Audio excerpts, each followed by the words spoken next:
بڑے بڑے باعزت باوقار لوگ، اور ذرا سا کہیں کوئی نقطہ لوگوں کو نظر آتا ہے تو لوگ اس نقطے کو بہت بڑا قصہ بنا لیتے ہیں، بہت زیادہ داستان سرائی کرتے ہیں، نیک لوگوں کو بڑی تکلیف پہنچاتے ہیں۔ لیکن اگر وہ شخص سچا ہے اور اپنے رب کی بارگاہ میں وہ صاف ہے تو پھر اسے زیادہ وضاحتیں دینے کی ضرورت بھی نہیں، اور ویسے بھی جب لوگ بہت زیادہ مخالفت کر رہے ہوں تو وضاحتیں دینا کام بھی نہیں آتا، اس وقت صفائی دے کے انسان مزید الجھتا چلا جاتا ہے۔ حضرت مریم کی گود میں جناب عیسیٰ علیہ السلام تشریف لے آئے تو جناب مریم کو حکم تھا کہ آپ نے بولنا ہی نہیں، آپ نے بات ہی نہیں کرنی، آپ خاموش رہیں۔ وہ خاموش ہیں، بچہ پنگوڑے میں ہے، قوم کے سامنے ہے، تو قوم بڑے سخت نظروں سے دیکھتی ہے، بڑے سخت جملے کہتی ہے،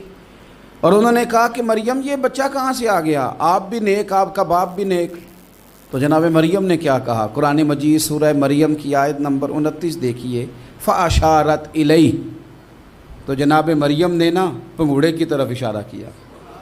جناب عیسیٰ کی طرف اشارہ کیا۔ توجہ ادھر